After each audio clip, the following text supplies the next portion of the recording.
40 years ago, it was a common market. Now it's a European Union that wants an air force, an army, a navy. This is a dangerous fantasy. The idea that there's going to be a European air force, a European army, it is simply not true. The European Union should have its own army, says Commission President Jean-Claude Juncker. The EU chief made the remarks to German newspaper Welt am Sonntag. Juncker added that with its own army, Europe could react more credibly to the threat to peace in a member state or in a neighbouring state.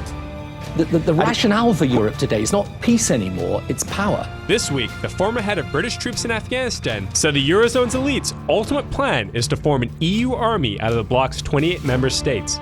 Retired British Army Colonel Richard Kemp said, "If we left the EU, we would undermine the EU's ultimate plan of forming an EU army, and that is exactly what they are going to be doing."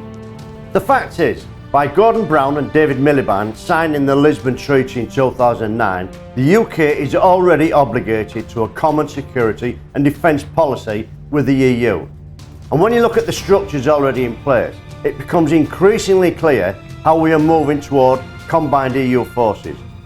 The European External Action Service already has at its disposal the EU military staff, which functions as a high command, EU battle groups with battalion-sized forces that can be put into action at 48 hours notice, EU NAVFOR, which is currently operating off the coast of Somalia and in the Med, and the European Air Transport Command, which now controls over 60% of Europe's military transport and air refuelling capability. And the process of integration has already started.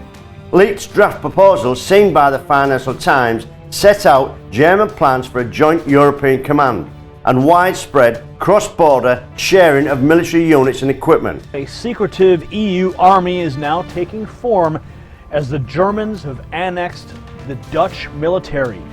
The only way to stop this now is to vote leave on June the 23rd.